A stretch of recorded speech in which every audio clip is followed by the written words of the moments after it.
personnels et habitants autour d'un même objectif, penser et imaginer nos territoires en transition. Donc ce soir, nous vivrons ensemble un moment clé du concours Bellum 2050, Reshaping Edge. Après une présélection rigoureuse, 5 projets finalistes ont été retenus. Donc le jury composé d'experts en architecture, urbanisme et environnement va ce soir désigner le grand prix du jury. Et vous, public, vous aurez également votre mot à dire en votant pour un projet coup de cœur et prix du public. Donc moi je suis Carole et j'aurai le plaisir de vous accompagner tout au long de cette soirée. Sans plus tarder, on va ouvrir cette soirée avec force et émotion. Donc accueillons une voix qui sait traduire le territoire en mots, la poète et slameuse Zainab Solfou, sous vos applaudissements.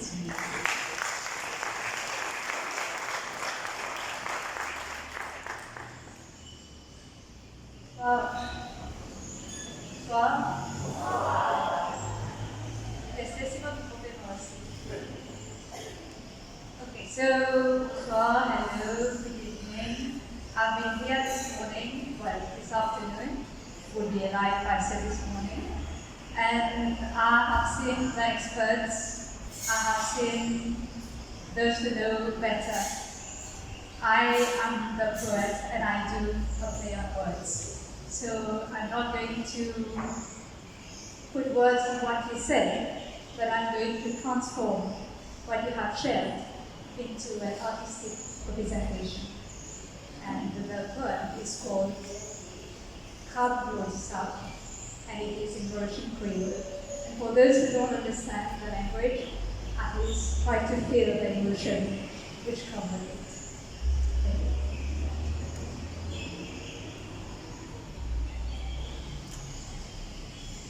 Veux-tu balader le haut du sable? Va que tu fais aller lui dans mon cœur. Veux-tu balader le haut de la mer? Va que tu fais aller lui dans mon cœur. Poisson d'ordino, crabe le haut du sable. Chacun tu fais ranger sa queue qui fait ordino. Coquillage du sable. Parmi tous les crabes qui sont là-bas, c'est la haine qui t'appelle pincée. Quoi t'appelle? Comment? Pincette. Pincette, si je tire depuis de plus loin, disparaît pour moi dire qu'il est extra grand complet. Mais en réalité, ceci la patte t'allait du côté, et tu faisais sur le rouler d'un sable salé. Pincette, lui, paraît comme un tout crabe, il tient un certain délicat. Petits experts, petits ingénieurs, c'est qu'existe la nature qui est architecte sur la case. Ce toitier, tu fais un gommon, puis là, tombé, tu fais un perron, et comme un remonté, un canal, tu passes sur le salon. Sur la lèvre de l'hiver, c'est un petit poisson. Les eaux en eau, la place, tu commences en soudé. Un énorme plastique qui débarquait en boîte, bouchon et bouteille. D'une sac plastique qui empaille à la place, pincette qui les pieds dans l'espace pour respirer. Tu cultives ce territoire, tu transformes en un territoire qui est occupé.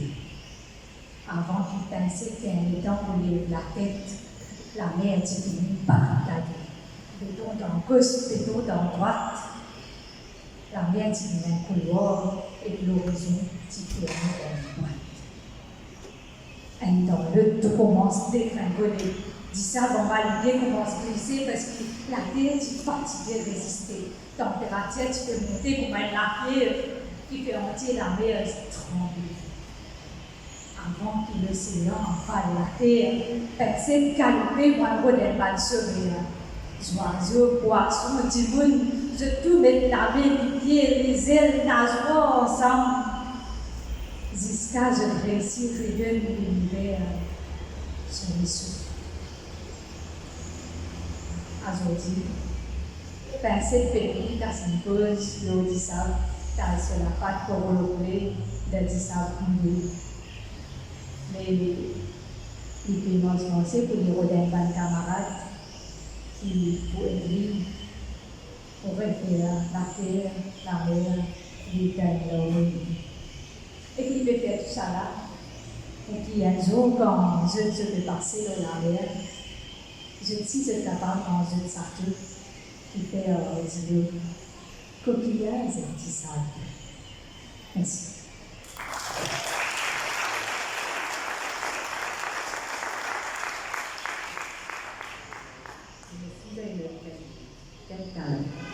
Alors, nous avons la chance d'être accueillis ici à l'Institut français de Maurice, partenaire fidèle du CELTI depuis ses débuts.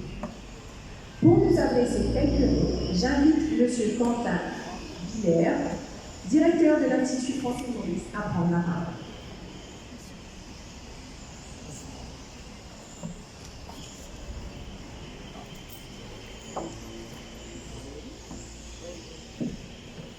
Bonsoir à toutes et tous. Madame la directrice, chère Farah, chère équipe du CEBTI et chers participants, c'est avec un très grand plaisir que je vous souhaite la bienvenue à l'Institut français de Maurice pour cette nouvelle édition du colloque du CELTI, consacrée cette année à un thème d'une grande actualité, habiter au bord, transition littorale dans l'océan Indien. Ce sujet à la fois scientifique, humain et politique nous invite à réfléchir à notre manière d'habiter le monde. Les bords, les rivages, les zones côtières, ce sont des espaces de rencontre entre la terre et la mer, entre la nature et la société, entre le local et le global. Ces espaces concentrent à la fois les promesses et les vulnérabilités de notre époque. Croissance urbaine, pression touristique, montée du niveau de la mer, érosion des côtes, mais aussi créativité, innovation et résilience. L'océan Indien est au cœur de ces enjeux et se trouve aujourd'hui confronté à des bouleversements environnementaux d'une ampleur inédite. Dans ce contexte, Maurice et ses voisins jouent un rôle essentiel, ils doivent jouer un rôle essentiel, celui de territoire laboratoire où se construisent concrètement des solutions pour demain, une fois l'histoire. Et le CELTI, depuis sa création, contribue de manière remarquable à ces réflexions, en associant chercheurs de tous horizons, architectes, urbanistes, ingénieurs, étudiants et même artistes. Ce centre crée un espace rare de dialogue interdisciplinaire. Et ce colloque illustre parfaitement cette dynamique, cette ambition, croiser les regards, confronter les pratiques, penser ensemble les transformations à venir. L'ambassade de France à Maurice et l'Institut français de Maurice sont particulièrement heureux de soutenir cette initiative à travers le FET Création, un outil de coopération en développement pour accompagner les projets mauriciens innovants dans de nombreux domaines. À travers ce fonds, ce FET Création, nous soutenons l'idée que la recherche est une composante essentielle du processus de transition écologique. Et c'est bien ce que porte le CELTI. La conviction que l'adaptation ne se résume pas à la technique, mais qu'elle suppose aussi d'imaginer cette adaptation d'autres façons de vivre, d'habiter, de partager les ressources et de raconter nos territoires. Ce colloque il arrive à un moment clé. Partout dans le monde, les littoraux se redéfinissent. On réinvente les modes de construction, on repense la gestion de l'eau, on explore des formes d'habitat plus respectueuses de l'environnement.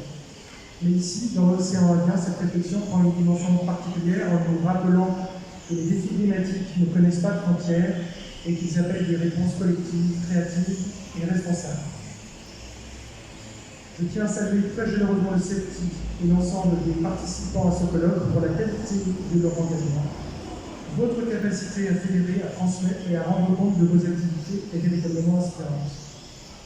À Farah et au CELTI, je veux dire qu'en réunissant des chercheurs, des professionnels et des membres de la société civile, vous démontrez que la recherche n'évolue pas dans une sphère isolée, mais que celle-ci est un outil au service de l'humain et de son environnement. Merci enfin d'avoir choisi l'Institut français de Maurice pour déployer cette belle initiative. C'est un honneur et même un bonheur pour nous de voir notre espace devenir le temps de quelques jours un laboratoire d'idées, un lieu d'échange et d'expérimentation, comme ce fut déjà le cas en novembre dernier pour votre premier colloque. Je vous souhaite à toutes et à tous un colloque aussi stimulant, inspirant, que ces échanges puissent nourrir des projets durables et surtout une vision commune de l'avenir de nos littoraux et de nos sociétés. Je vous remercie, excellente soirée à toutes et tous.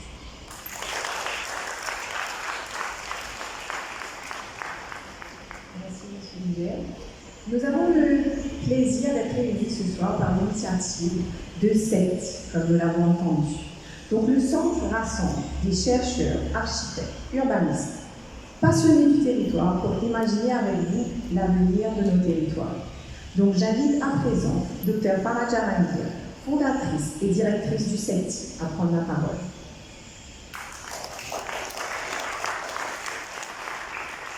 Merci Carole, merci beaucoup. Mesdames, Messieurs, chers invités, bonsoir. Depuis plus de 30 ans, le changement climatique occupe les grands titres de l'actualité mondiale. Et pour beaucoup d'entre nous qui vivons sur cette île, il a longtemps semblé très lointain, le changement climatique, comme une réalité déconnectée de notre quotidien. Et ce soir, donc, je vous invite à changer de perspective. Ne parlons pas de changement climatique ce soir, on va mettre ça de côté, mais plutôt des transitions que nous vivons ici et maintenant.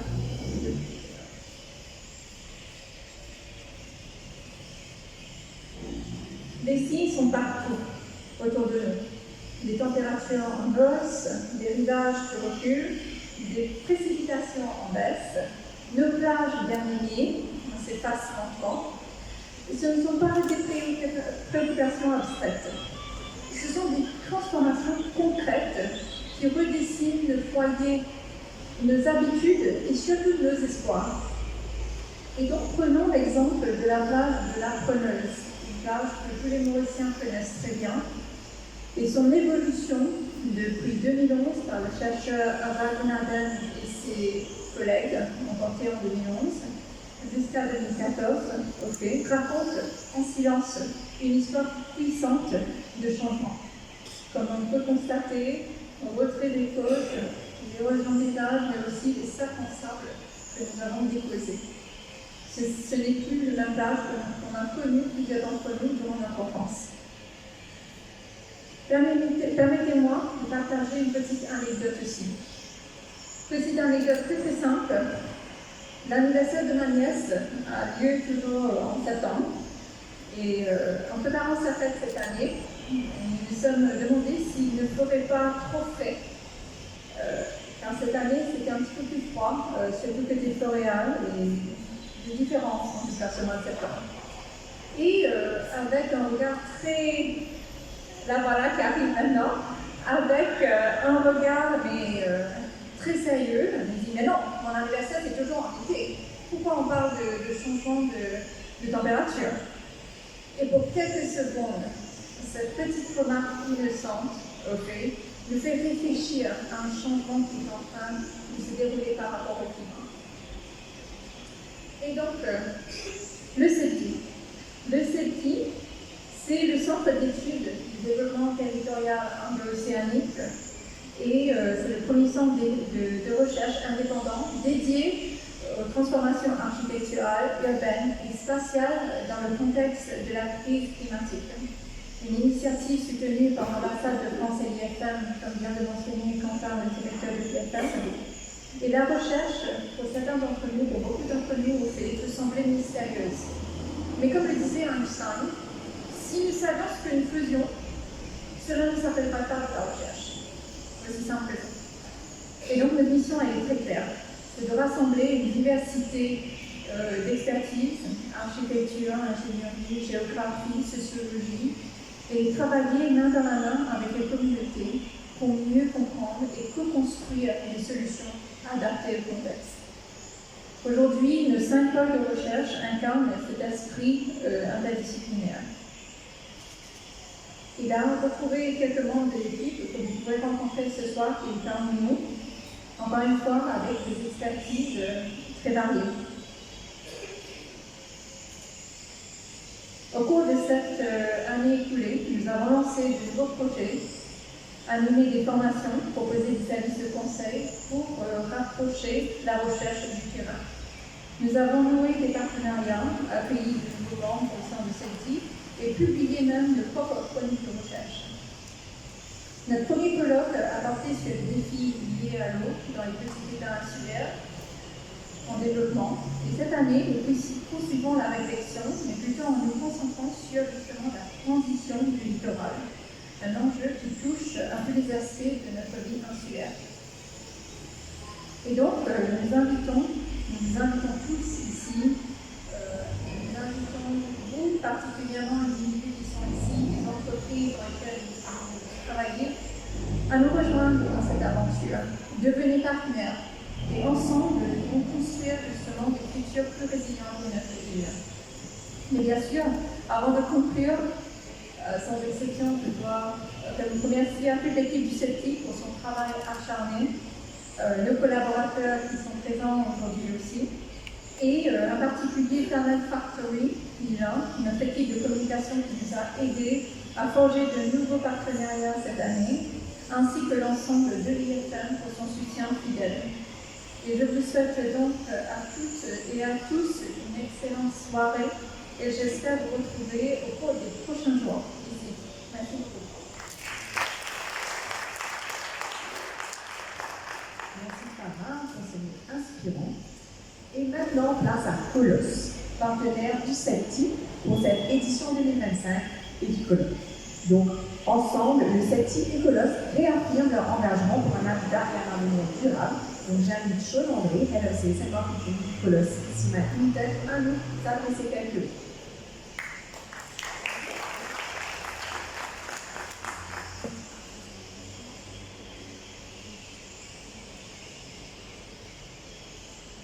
Mesdames et messieurs, chercheurs, créateurs, entrepreneurs, habitants du littoral, chez Colosse, nous fabriquons du ciment.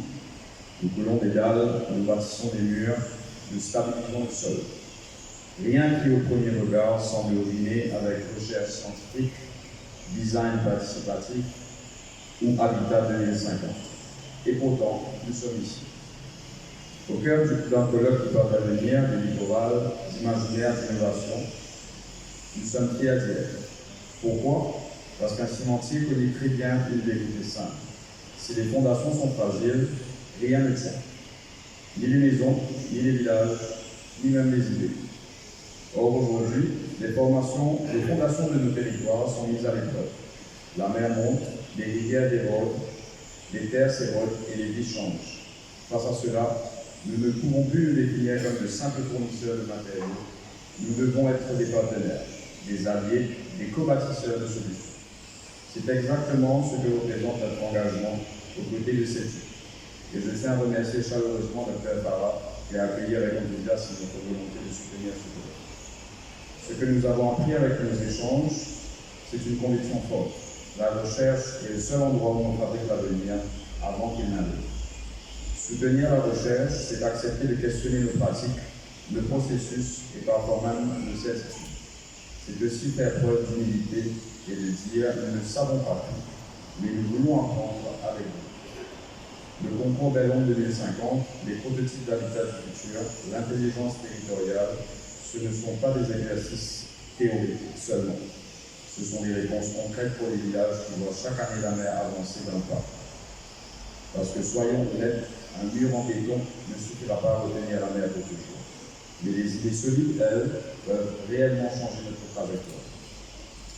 Je veux saluer ici le travail de CETI, cette équipe qui réussit quelque chose de rare, réunir autour de la même table des chercheurs, des architectes, des artistes, des ingénieurs, des habitants et même des cimentiers. Et c'est là que tout commence. Dans ce mélange, dans cette diversité d'approches et de savoir, dans la collaboration. Chez Colosse, nous savons que nous arrivons tard dans cette conversation. Nous sommes encore nouveaux sur ce chemin de transition écologique, mais nous avançons avec une conviction sincère. Nous avons un rôle à jouer et nous voulons le jouer avec vous, mais pas à côté de vous. Cette année, nous avons lancé le tout premier ciment écologique de Maurice. C'est un pas important, mais ce n'est qu'un début. Une preuve que même une industrie lourde peut évoluer, s'adapter, se réinventer, à condition de le faire avec les bons partenaires. Alors je formule un vœu pour les 3 jours à venir, que les discussions d'aujourd'hui deviennent les solutions du demain, des solutions solides, durables et surtout partagées.